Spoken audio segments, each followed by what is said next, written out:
troisième update série et film. Alors, j'entends des bruits bizarres dans mon retour. Alors, je sais pas du tout si c'est mon ordinateur qui fait ce bruit-là ou si ça vient de l'extérieur. En plus, il pleut aujourd'hui, donc peut-être que vous entendrez un peu de pluie, mais ça, c'est pas forcément dérangeant pour la SMR. Voilà. Donc aujourd'hui, on va parler de séries et de films et je sais que vous adorez ça, donc ça me fait très plaisir parce que ce sont les vidéos où j'ai le plus de retours, le plus de vues et enfin pas forcément le plus de vues en nombre de vues, mais ce sont les vidéos les plus regardées en entier en fait. Voilà. Je sais pas comment on appelle ça, mais voilà. Et donc ça me fait très plaisir parce que moi j'adore parler de séries. Donc si vous aimez m'écouter parler de séries, bah c'est cool. Aujourd'hui donc c'est le troisième update série et film. Alors il est lui aussi en une seule partie et non pas une vidéo série, une vidéo film parce que j'ai regardé très peu de films mais même de séries en fait ces 3 derniers mois, donc de avril à juin 2021. J'ai vraiment regardé très peu de choses, donc voilà. Mais on va en parler quand même. Alors désolé, je me suis mis un peu plus à l'aise pour ne pas avoir mal au dos ou au cou pendant le tournage de cette vidéo. Oui, mes cheveux repoussent. Hein. Voilà, va même falloir que j'aille au coiffeur bientôt, chez le coiffeur. Bref, c'est parti pour la vidéo. On va commencer avec les séries. Voilà, parce que j'ai envie.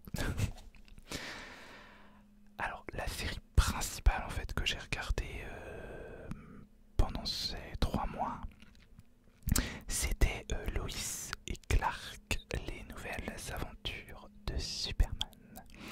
Donc la série des années de 1993 en fait, donc la série des années 90, diffusée entre 93 et 97, avec 4 saisons, mettant en scène évidemment Terry Hatcher et Tim Kaine dans le rôle de Superman et de Clark Kent. Alors, si vous avez vu la vidéo, la dernière, l'épisode 2 en fait de cette série, je parlais de Superman et Lois, donc la nouvelle série de la CW mettant en scène Superman et Lois. Ce sont les mêmes personnages, c'est une série dérivée de Supergirl en fait, plus ou moins. Je vais peut-être rebaisser ça, je ne sais pas. Bref.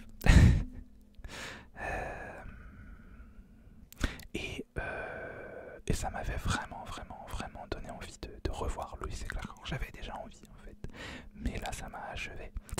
Et en plus j'ai un ami qui s'est refait la série aussi. Et donc là vraiment c'était partout, tout me criait regarde cette série. Donc c'est vraiment une de mes séries d'enfance, hein, là clairement. C'est sans doute en vrai une de mes premières séries super-héroïques. Je sais vraiment pas à quel âge j'avais quand j'ai vu ça pour la première fois. Mais j'aimais vraiment beaucoup. Et en plus, fait rare hein, en vrai, tout le monde aimait, mon père et ma mère aimaient beaucoup cette série aussi. Donc tout le monde regardait à la maison. Donc voilà, c'est encore mieux. Et pour moi, enfin Terry Hatcher, c'est Lois Lane pour moi. C'est elle, Lois Lane, tout simplement. Voilà, pourtant j'adore. Alors déjà j'adore le personnage de Lois Lane qui est pour moi, c'est un de mes personnages préférés en fait.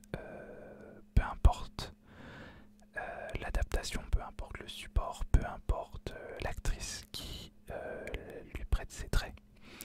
C'est vraiment un personnage que j'adore. Voilà, mais pour moi, c'est Terry Hatcher qui est Lois Lane. Voilà.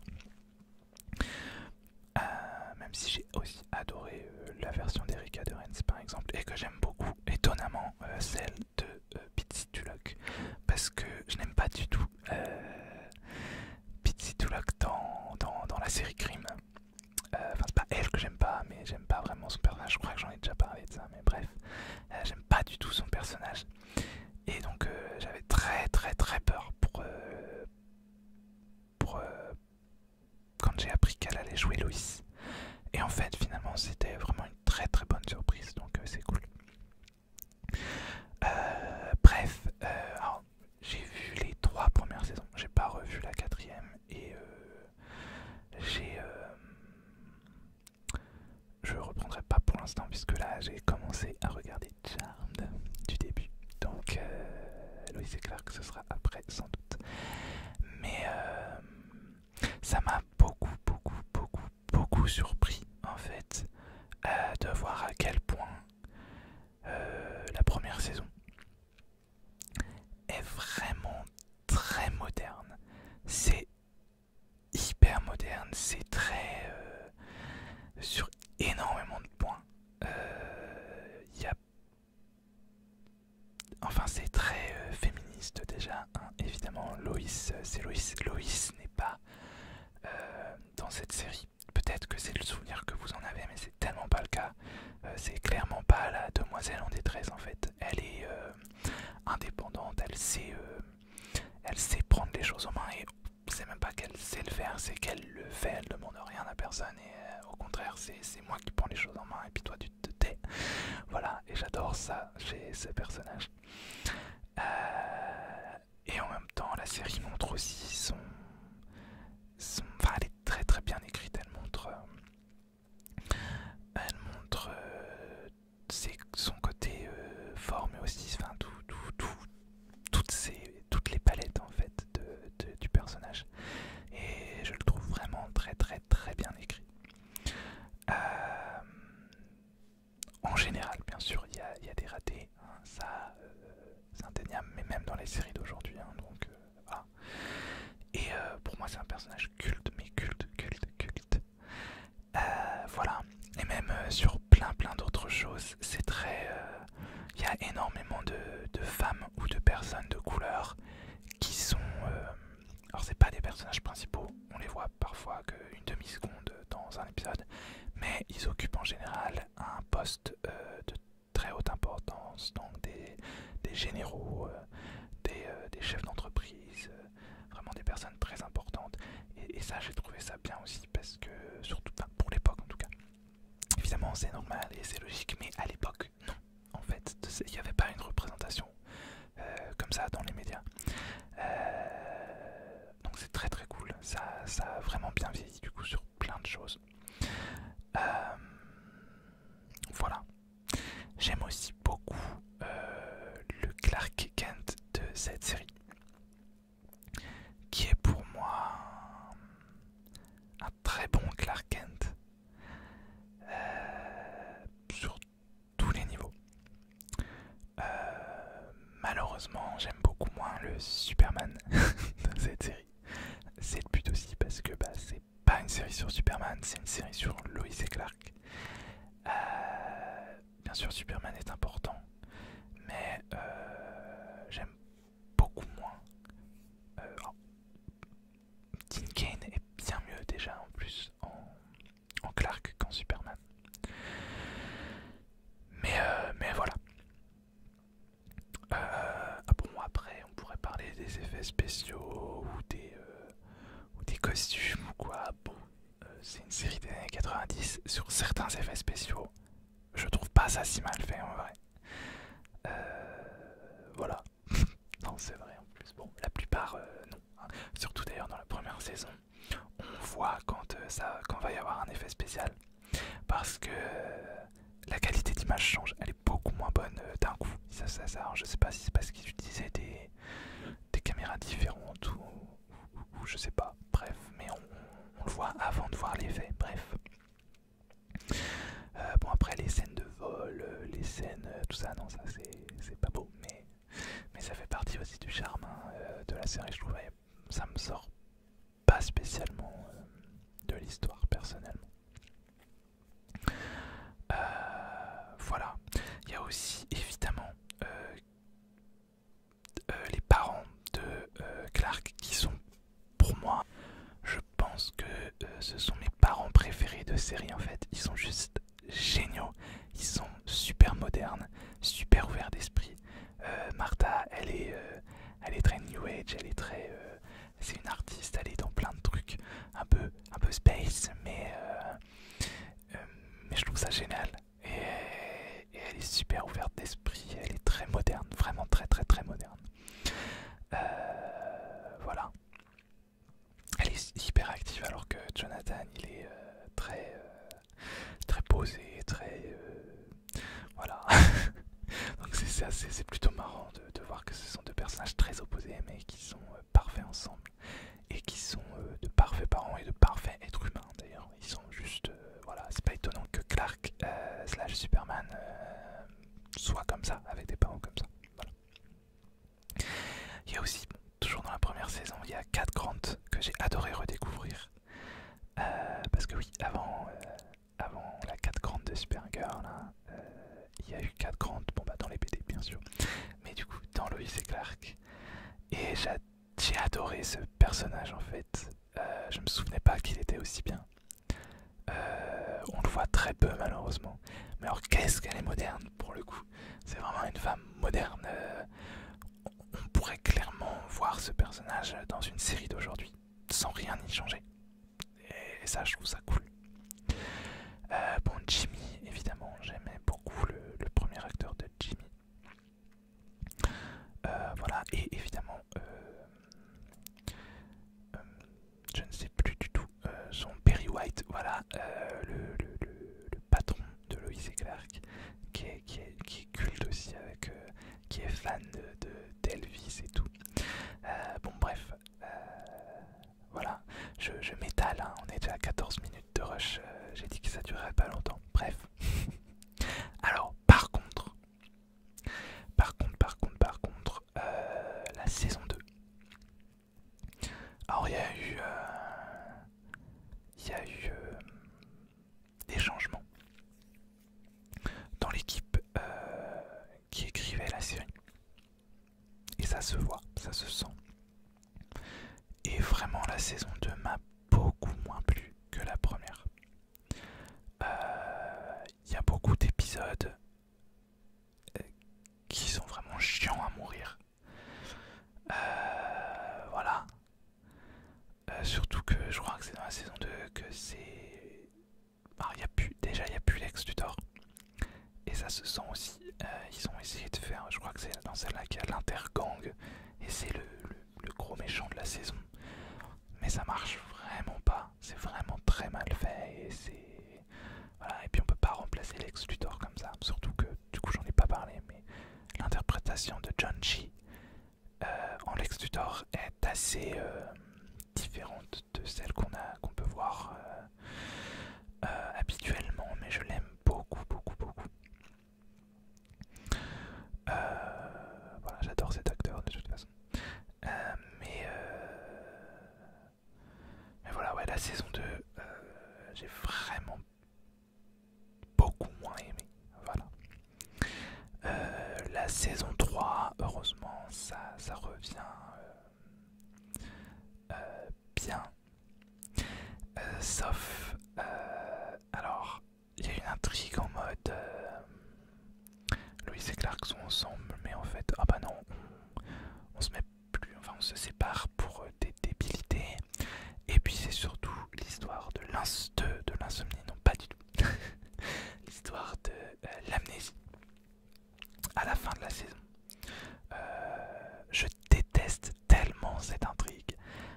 Dans mon souvenir, elle durait beaucoup plus longtemps. Heureusement, c'est pas le cas, mais c'est déjà beaucoup trop long et c'est tellement énervant. À chaque fois, je pète un plomb quand je vois ces épisodes en fait. Déjà, avec le médecin qui, enfin, niveau éthique, excuse-moi, mais non, tu peux pas faire ça en fait. Et puis non, cette histoire-là, c'est vraiment juste pour mettre des bâtons dans les roues, encore plus, encore une fois, Lois et Clark. Et je trouve ça juste frustrant, énervant, tout ce que vous voulez. Voilà. Mais j'ai quand même préféré la saison 3. Voilà. J'ai pas vu le final, mais dans mon souvenir c'est vraiment pas mal. On a des kryptoniens en fait qui viennent chercher Kal-El. Voilà, et donc forcément il doit quitter Loïs, etc. Voilà. Et la saison 4, j'avoue qu'en fait, du coup, j'ai assez peu de souvenirs. Donc j'ai quand même hâte de la regarder, même si ce sera pas pour l'instant, mais je vous en reparlerai, je pense. Voilà, donc en gros, j'adore quand même cette série.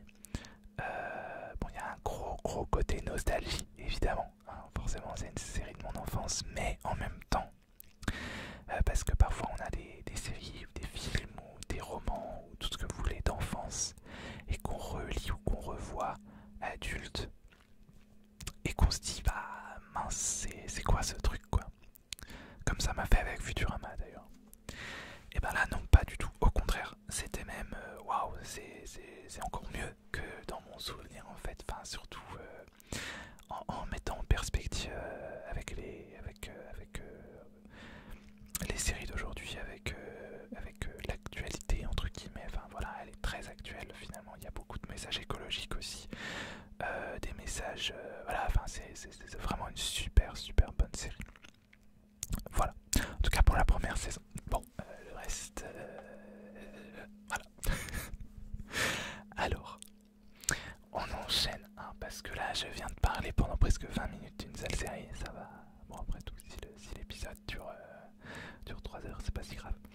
Alors j'ai regardé une série française que j'ai suivie en fait tous les jeudis soirs pendant plusieurs semaines, qui est donc HPI, Haut Potentiel Intellectuel. Et j'ai vraiment adoré cette série en fait. Alors déjà l'actrice principale, elle est juste exceptionnelle. Si vous connaissez Kaamelott, évidemment, c'est l'actrice qui jouait la Dame du Lac, voilà. Et elle est juste géniale dans cette série et voilà, elle est hilarante en plus, enfin voilà. Et j'ai trouvé ça très intéressant cette série. Alors au-delà du, donc c'est le personnage principal et HPI. Du coup, elle a un haut potentiel intellectuel, donc elle est surdouée. Enfin, ça implique beaucoup d'autres choses évidemment, mais voilà. Alors, bon, sur ce point-là, j'ai vu plusieurs choses. Alors, j'ai un ami qui est HPI et qui a dit que c'était assez fidèle en fait, entre guillemets. Enfin, qui se reconnaissait dans pas mal de ce qui est écrit dans la série. Et j'ai vu d'autres choses sur Twitter qui disaient que c'était absolument à mille lieues de la réalité. Donc voilà. Après, ça reste une fiction. Et en plus, ça reste une personne HPI qui est représentée. Évidemment, elle peut pas représenter, le personnage peut pas représenter tous les personnages HPI. C'est comme si on met une femme dans un film. Enfin, une femme dans un film ne représente pas toutes les femmes. Représente une femme. Enfin, voilà, je sais pas trop si je me fais comprendre, mais voilà, c'est pareil avec tout. Après, du coup, sur ce point-là, voilà. Mais en tout cas, au niveau de l'histoire, donc purement policière et tout, bon voilà, j'ai beaucoup aimé. C'est un peu un espèce de cosy mystery en fait, on peut dire ça, je sais pas trop si ça rentre dans cette catégorie-là, mais voilà. Après, bon, je dois avouer que j'ai... enfin, je savais qui était le coupable dès qu'il apparaissait à l'écran, quoi. Bon, voilà. Donc, est-ce que c'est moi qui suis très doué ou est-ce que c'est une écriture qui n'est pas... Voilà. Je ne sais pas. Mais en tout cas, j'aime beaucoup cette série. Qui a d'ailleurs fait un carton d'audience, donc il y aura sans doute une saison 2, c'est cool. Alors, ensuite, j'ai passé une semaine chez ma meilleure amie et elle m'a fait découvrir deux animés qui sont donc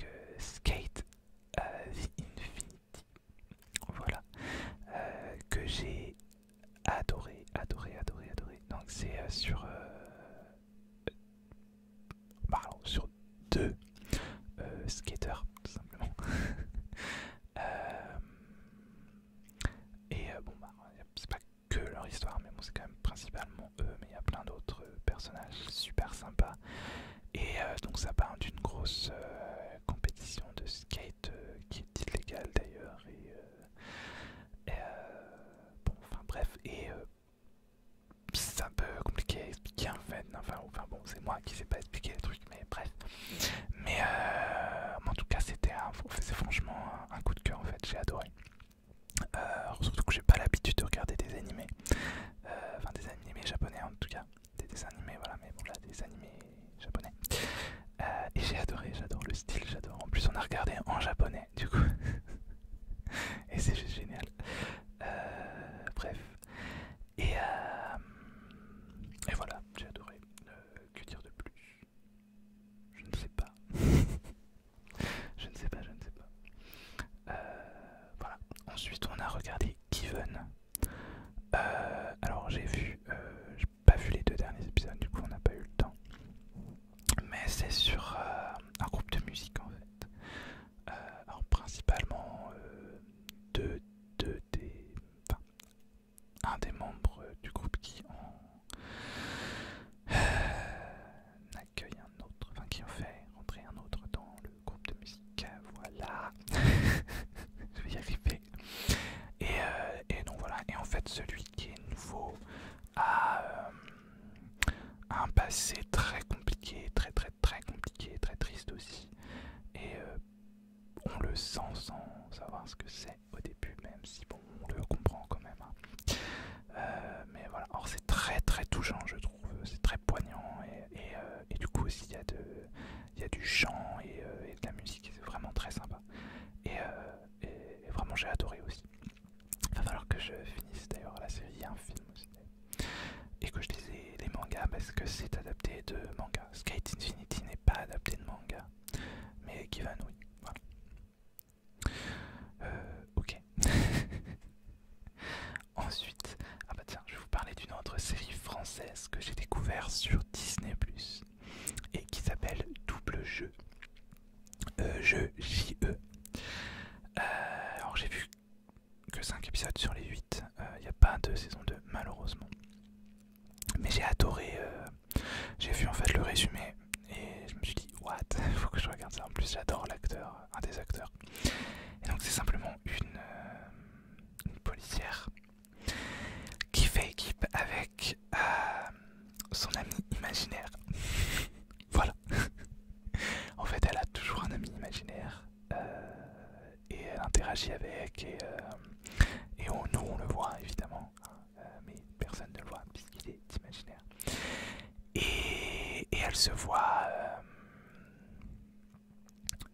donc elle travaille seule, mais on lui donne un équipier, voilà, du jour au lendemain. Et du coup, bah, ça complique un peu les choses. Et j'ai vraiment adoré, vraiment c'est génial, c'est à la fois drôle et en même temps très métaphorique en fait. Et non, vraiment, c'est vraiment super. Donc voilà, je vous recommande vraiment si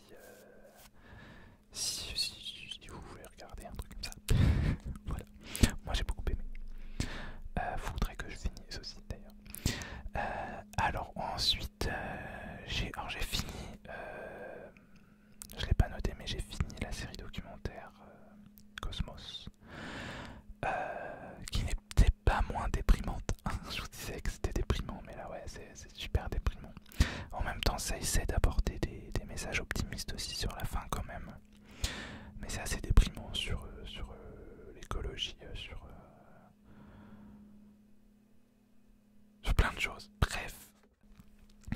Et bon, voilà, mais c'est vraiment une émission. C'est vraiment génial, je vous le recommande vraiment. C'est sur Disney Plus aussi, du coup. Ensuite, sur Netflix, j'ai regardé 2 épisodes de Le Monde qui nous habite, qui est donc une série documentaire sur le corps humain. Et donc avec un thème spécifique à chaque fois. Alors je ne sais plus du tout les 2 thèmes que j'ai regardés.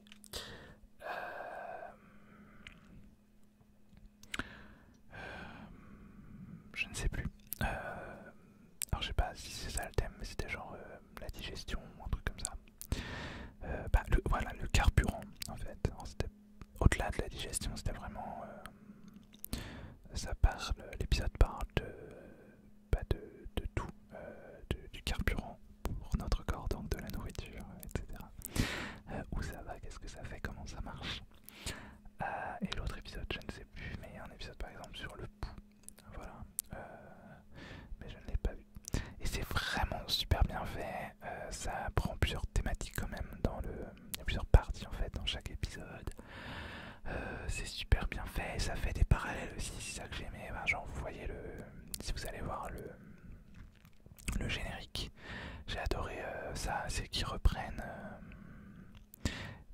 ils font des parallèles avec des choses de la nature en fait. Je sais pas trop, c'est très parlant ce que je dis, mais j'aime beaucoup. Voilà, donc ça je conseille clairement si vous voulez apprendre des choses. Voilà. Ensuite, 2 autres séries. Alors j'ai regardé les 3 premiers épisodes de la dernière saison, je ne sais plus si c'est la 6 ou la 7. Je crois que c'est la 6. The Legends of Tomorrow, of course. Alors j'ai un peu stoppé là tout ce qui est série d'ACW, DC Comics, sans vraiment de raison, mais en fait, je vous le disais, j'ai passé une semaine chez ma meilleure amie. Et en revenant, en fait, j'ai quasiment pas regardé de série ni de film parce que je lisais en fait à la place, donc c'est bien aussi. Mais voilà. Et du coup, j'ai stoppé les séries de la CW, mais je pense que je me les ferai en mode binge-watching quand elles seront toutes finies. Enfin, en tout cas, les saisons en cours. Mais j'ai quand même regardé les 3 premiers de Legends of Tomorrow et waouh! Et c'est Legends of Tomorrow quoi. Ça n'a pas changé. Ils partent toujours dans des délires, mais c'est de pire en pire en fait. Mais j'adore. C'est vraiment une de mes séries préférées. C'est une de mes séries DC Comics préférées, si ce n'est la préférée en fait. Et c'est une de mes séries préférées vraiment. Ils sont juste. C'est ça que j'adore dans cette série, c'est qu'ils partent vraiment dans des délires de malade. Enfin, il y a un des épisodes, le méchant.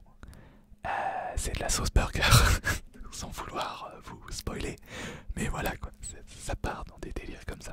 Et le pire c'est que c'est Legends of Tomorrow, donc ouais, ça passe. Voilà, c'est juste génial. Et puis là, The révélation de ouf concernant un personnage, alors je peux pas vous dire, parce que c'est très spoilant. Et en fait, moi j'ai pas... vu que c'est arrivé, Legends of Tomorrow arrive toujours après les autres séries. C'est forcément du coup arrivé bien après Crisis on Infinite Earth, le précédent crossover qui a changé beaucoup de choses dans l'univers du Arrowverse. Et en fait, c'est une conséquence apparemment de cette crise-là. Voilà. Mais c'est vraiment génial, du coup c'est très perturbant et très waouh.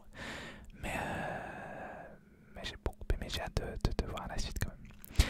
Et ensuite, j'ai regardé les 6 premiers épisodes de Supergirl, donc de la dernière saison malheureusement. Donc c'est la 6ème saison aussi. Et ce sera la dernière. Et j'ai adoré aussi en fait. Voilà, j'ai vraiment beaucoup aimé. Les 2 derniers épisodes que j'ai vus, c'est un double épisode en mode voyage dans le temps avec Nia et Brainy, qui sont 2 de mes personnages préférés de la série, qui partent pour récupérer quelque chose dans le passé, donc le passé de Kara et de Alex, et donc on les voit adolescentes à leur bal de promo, enfin celui de Kara en tout cas. Et bon, je peux pas trop vous en dire plus pour pas vous spoiler, mais j'ai adoré ce double épisode. J'avais vraiment l'impression de regarder un épisode d'une série culte, voilà. C'était vraiment un bon vieil épisode comme on les aime quoi. Et c'est cool, j'espère qu'ils feront plus d'épisodes comme maintenant, voilà, la série est finie bientôt, donc mais j'ai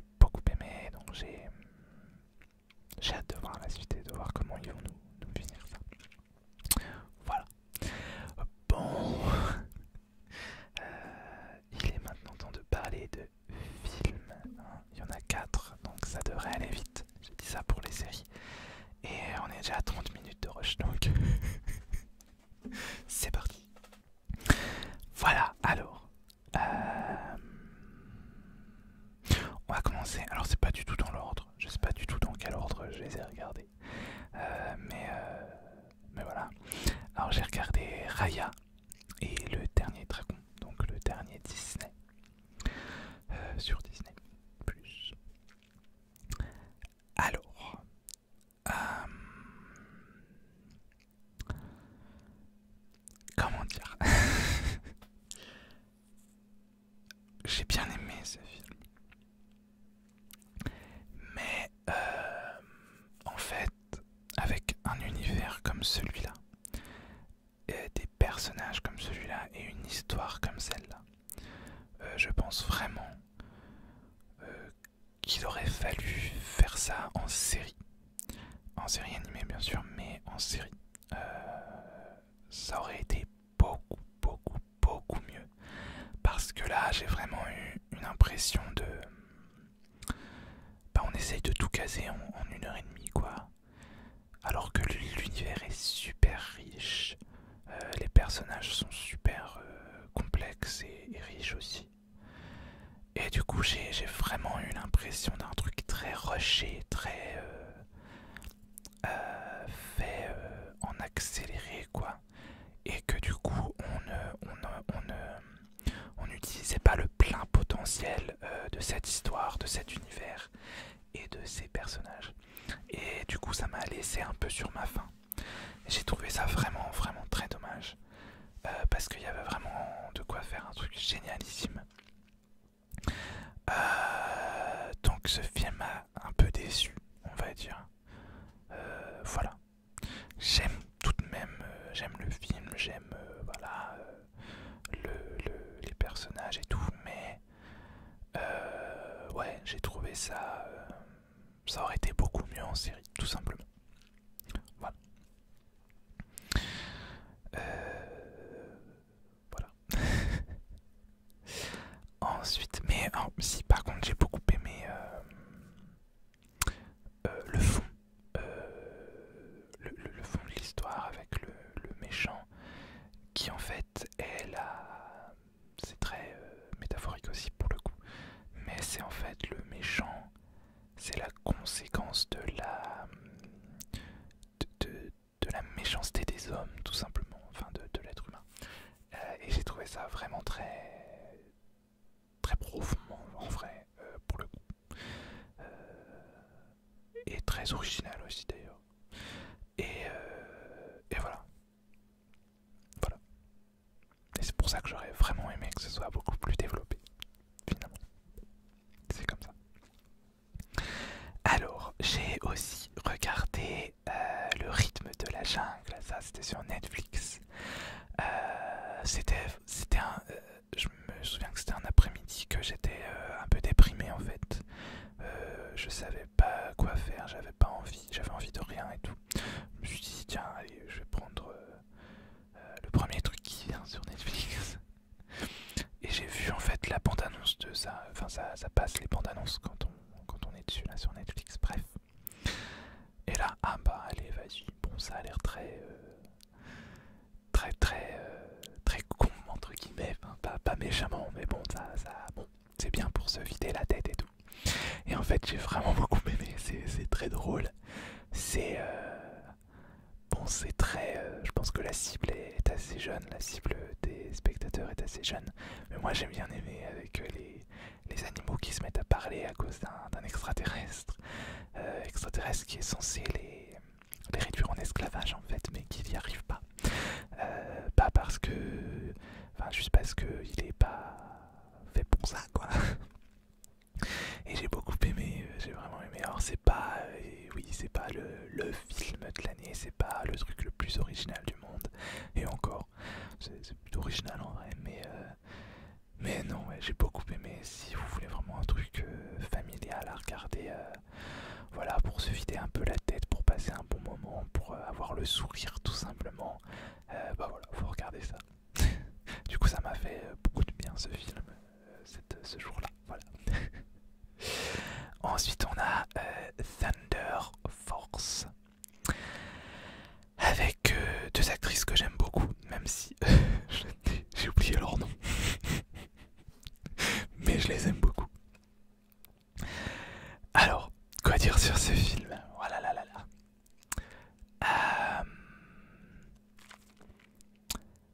Alors c'est un film qui tourne autour de... Enfin qui joue un peu sur la mode des super-héros. Et donc en fait c'est dans ce film là je crois qu'il y a des gens qui se retrouvent avec des pouvoirs. Mais ils sont systématiquement méchants.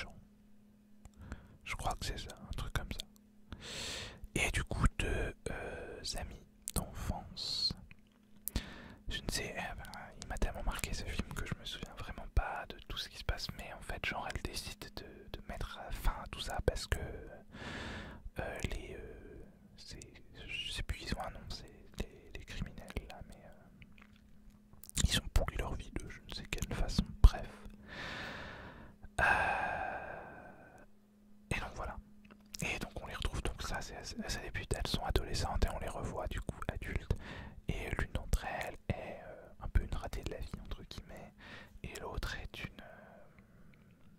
scientifique qui met au point un sérum pour donner des pouvoirs aux gens normaux. Et donc évidemment par un accident tout à fait crédible, la ratée se retrouve eh bien, à se faire injecter l'un des produits et à avoir des pouvoirs. Voilà. Et donc évidemment la scientifique là s'était déjà injecté un truc, je sais pas, enfin bref, elles ont toutes les deux des pouvoirs et elles vont devenir la Thunder Force, machin, bidule. Voilà. Alors, ah oui, j'ai pas dit le mieux. Un magnifique personnage, alors je sais plus son nom, mais c'est genre Crabman. Pourquoi parce que... Ah oui, non, il y a eu un truc. Ah, c'est ça. En fait, ils ont eu des pouvoirs, genre il y a eu une météorite ou il y a eu un événement qui a donné des pouvoirs. Voilà. Genre pour Flash, c'est l'explosion du truc de la particule là. Bah là, c'est un autre truc. Mais c'est ça quoi. Et donc le gars, pendant cet accident-là, il était à la plage. Et en fait, il s'est fait mordre. Non, c'est même pas ça. Bref, il s'est fait mordre les couilles par un crabe. Et du coup, il est devenu Crabman.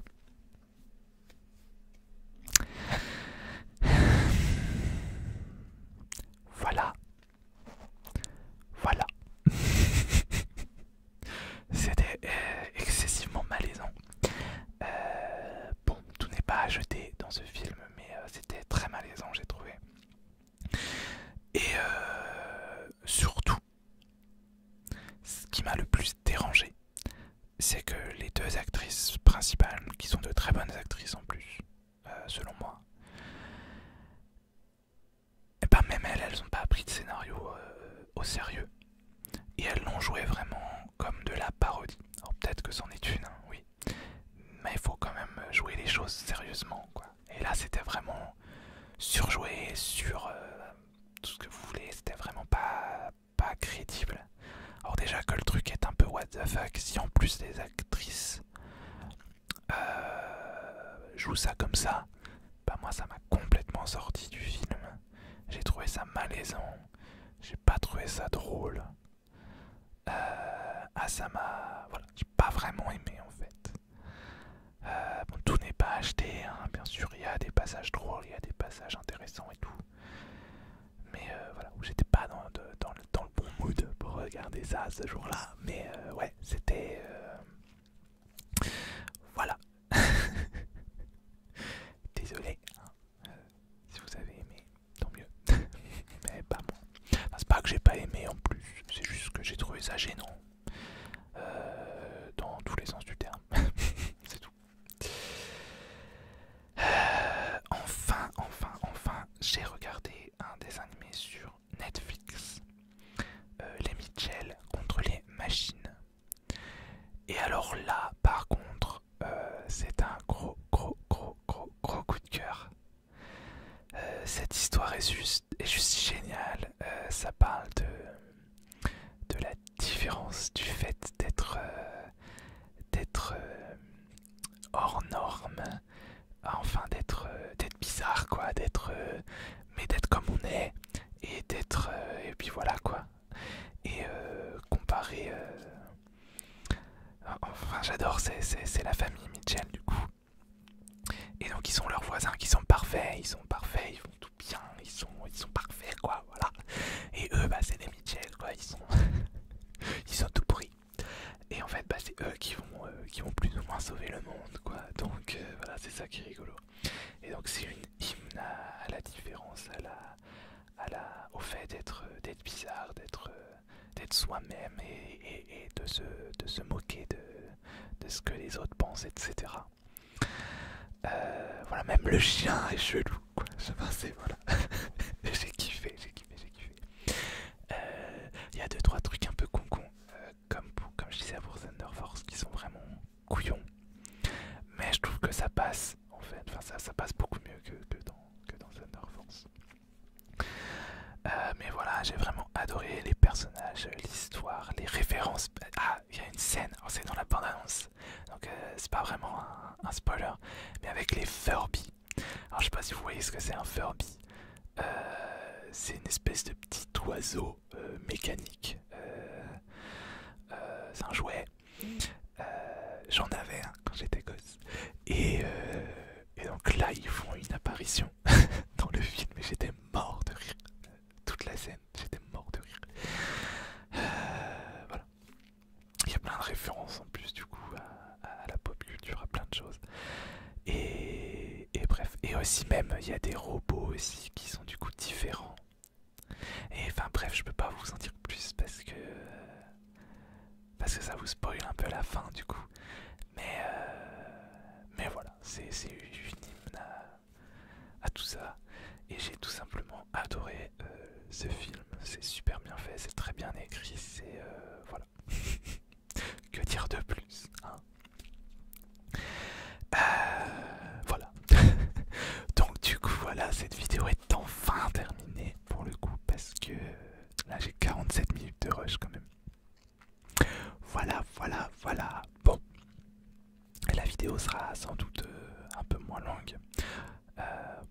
Bon, après tout, pourquoi pas un 3 quarts d'heure de vidéo, c'est bien aussi. Mais voilà, heureusement que j'ai pas regardé grand chose du coup. Bref, moi je vous dis